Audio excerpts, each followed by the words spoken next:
Bismillah. Assalamualaikum warahmatullahi wabarakatuh. Alhamdulillahi wassalatu wassalamu ala rasulillah wa ala alihi wa sahbihi ajma'in. Alhamdulillahillazi bini'matihi tatimus solihah. Bagaimana kabarnya anak-anak soleh dan solehah? Semoga kalian baik-baik saja. Tetap semangat dalam belajar. Semoga Allah Azza wa Jalla memberikan kemudahan dalam belajar. Jika ada yang sakit, semoga Allah Azza wa Jalla angkat penyakitnya dan memberikan kesembuhan. Yang sakitnya tidak datang kembali. Tetap semangat meskipun kalian belajar di dalam rumah. Tetap semangat berdoa kepada Allah Ta'ala agar pandemik ini cepat berakhir.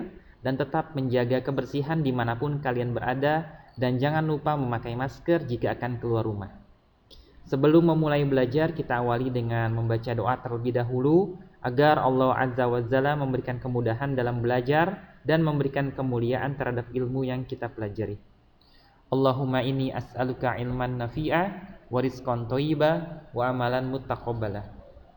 Baik, kita masuk ke pelajaran tentang Rasulullah sallallahu alaihi wasallam di kota Madinah ya. Lanjutan yang sebelumnya ya, pelajaran 3. Bahwasanya seperti yang sudah dijelaskan, Rasulullah Shallallahu Alaihi Wasallam itu singgah di Bani An-Najjar pada hari Jumat tanggal 12 Rabiul Awal 1 Hijriah bertepatan dengan tanggal 20 September ya, tanggal 27 September 622 Masehi ya. Pada saat itu onta beliau berhenti dan menderum di hamparan tanah di depan rumah Abu Ayyub ya. Maka beliau bersabda, disinilah tempat singgah ya, insya Allah ya. Jadi langkah pertama yang Rasulullah Sallallahu Alaihi Wasallam kerjakan adalah membangun masjid ya. Di tempatnya adalah di tempat menderumnya onta ya. Sehingga Rasulullah memberi tanah tersebut dari 2 anak yatim yang menjadi pemiliknya. Sehingga beliau terjun langsung untuk membangun masjid tersebut, memindahkan bata dan bebatuan ya. Rasulullah Shallallahu Alaihi Wasallam bersabda, ya Allah, tidak ada kehidupan yang lebih baik kecuali kehidupan di akhirat, maka ampunilah orang-orang Ansor dan Mujahirin. Adalah Masjid Quba pada saat ini ya. Ini adalah Masjid Quba yang pertama kali dibangun dalam sejarah Islam, terletak di beberapa kilometer sebelum memasuki kota Madinah ya. Jadi Rasulullah Shallallahu Alaihi Wasallam bersabda juga ya, dan untuk memompa semangat para sahabat dalam bekerja, sehingga salah seorang di antara mereka berkata, jika kita duduk saja, sedangkan Rasulullah Shallallahu Alaihi Wasallam bekerja, itu adalah tindakan yang tidak terpuji, menjadi orang-orang yang tersesat ya. Jadi apabila Rasulullah bekerja sehingga orang tersebut hanya duduk, itu adalah tindakan orang yang tersesat. Nah, ya. Sementara Rasulullah Shallallahu Alaihi Wasallam juga menghancurkan kuburan-kuburan orang musyrik ya, puing-puing reruntuhan bangunan, lalu pohon-pohon korma ya.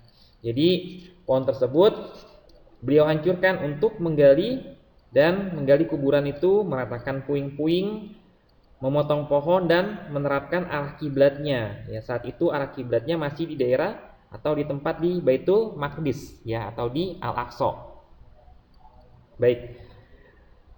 2 pinggiran pintunya terbuat dari batu, dindingnya dari batu bata yang disusun dengan lumpur tanah, atapnya dari daun korma, tiangnya dari batang pohon, lantainya dibuat menghampar dari pasir dan kerikil-kerikil kecil. Pintunya ada 3. Panjang bangunannya ke arah kiblat hingga ke ujungnya ya, ada 100 hasta dan lebarnya juga hampir sama ya. Adapun pondasinya kurang lebih 3 hasta ya.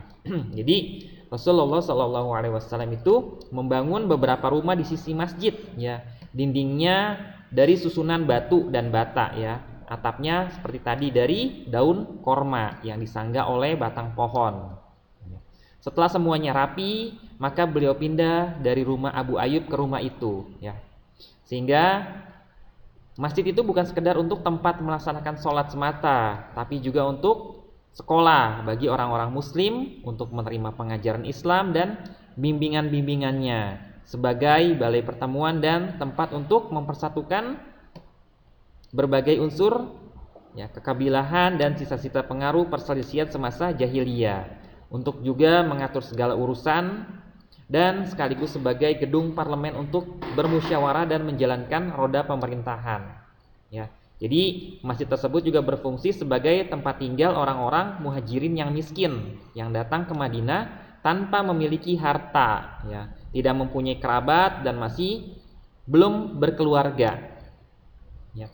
Biasanya pada awal-awal hijrah disyariatkan azan, ya. Jadi pada saat awal-awal hijrah itu disyariatkan azan, sebuah seruan yang menggema di angkasa. Biasanya 5 kali dalam sehari ya suara azan itu ya. Kisah mimpi Abdullah bin Zaid ini ya, Abdullah bin Zaid bin Abdi Robah tentang azan ini sudah cukup terkenal, sebagaimana yang diriwayatkan oleh At-Tirmizi, Abu Daud, Ahmad dan Ibnu Khuzaimah ya. Jadi bahwasanya Abdullah bin Zaid bin Abdi Robah ini telah memimpi sebelumnya bahwasanya dia sudah mendengar azan ya. Lalu diriwayatkan oleh At-Tirmizi. Baik. Pada saat mempersaudarakan ke sama orang muslim ya, mempersaudarakan di antara sesama orang muslim, Rasulullah SAW juga mengambil tindakan yang sangat monumental dalam sejarah, yaitu usaha mempersaudarakan antara orang-orang muhajirin dan ansor ya.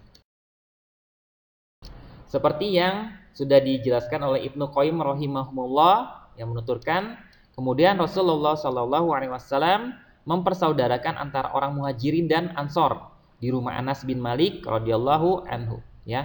Mereka dipersaudarakan ada 90 orang. Sebagian dari muhajirin dan sebagian lain dari ansor. Beliau mempersaudarakan mereka agar saling tolong-menolong, saling mewarisi harta jika ada yang meninggal dunia. Hak waris ini berlaku hingga perang Badar ya. Tak kala turunnya surat Al-Anfal ayat 75, maka hak waris ini sudah tidak berlaku, tetapi ikatan persaudaraan mereka masih tetap berlaku. Ya. Persaudaraan ini sebagaimana dikatakan oleh Muhammad Al-Ghazali ya, agar fanatisme fanatisme jahiliyah menjadi cair. Ya, jadi tidak ada lagi perbedaan, tidak ada lagi sesuatu yang dibela kecuali Islam. Rasulullah SAW menjadikan persaudaraan ini sebagai ikatan yang benar-benar harus dilaksanakan, bukan sekedar hanya omong saja ya. Jadi persaudaraan ini merupakan tindakan nyata. Dorongan perasaan untuk mendahulukan kepentingan yang lain, saling mengasihi dan memberikan pertolongan benar-benar bersenyawa atau bersamaan dengan persaudaraan ini, mewarnai masyarakat yang baru dibangun dengan beberapa gambaran yang mengandung decak kekaguman ya. Jadi bahwasanya Rasulullah itu mempersaudarakan antara kaum Muhajirin dengan kaum Ansor itu bukan hanya semata-mata karena perbedaan, tapi karena ingin ketakwaan ya. Al-Bukhari meriwayatkan bahwa tatkala mereka Muhajirin tiba di Madinah, maka Rasulullah SAW mempersaudarakan Abdurrahman bin Auf ya dengan Sa'ad bin Arabi ya. Sa'ad berkata kepada Abdurrahman, "Sesungguhnya aku adalah orang yang paling banyak hartanya di kalangan Ansor. Maka ambillah separuh hartaku ini menjadi 2. Aku juga mempunyai istri, maka lihatlah dan pilihlah ya, sehingga aku bisa menceraikannya." Nah, tapi Abdurrahman bin Auf berkata, "Semoga Allah memberkahi bagimu dalam keluarga dan hartamu." Tapi Abdurrahman bin Auf itu hanya ingin ditunjukkan kemana arah pasar ya.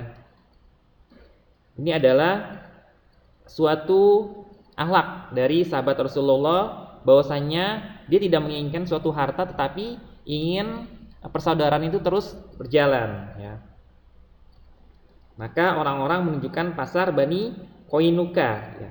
Atas berapa lama kemudian dia sudah mendapatkan sejumlah samin ya, sebuah makanan ya, dan keju ya, jika pagi hari dia sudah pergi untuk berdagang. Itu adalah akhlak dari sahabat Rasulullah bernama Abdurrahman bin Auf ya.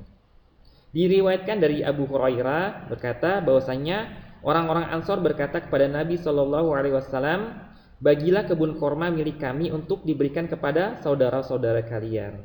Ya. Lalu mereka mendengar dan kami taat ya.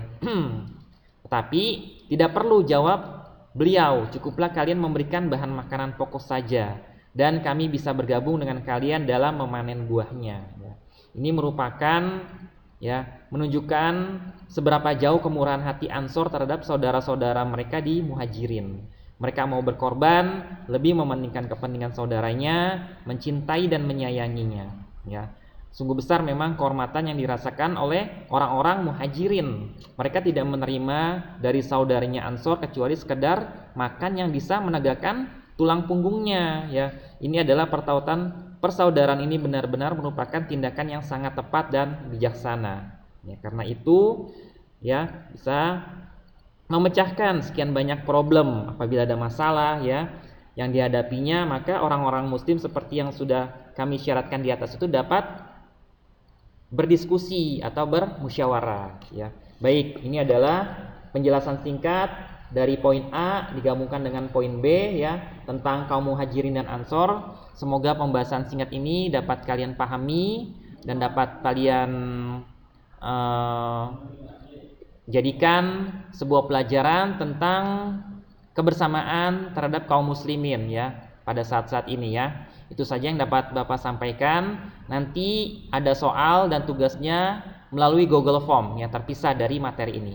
Semoga kalian dapat dipahami. Diulang lagi kita tutup materi ini dengan doa kafaratul majlis. Subhanaka Allahumma wa bihamdika asyhadu an la ilaha illa anta astaghfiruka wa atubu ilaik. Assalamualaikum warahmatullahi wabarakatuh.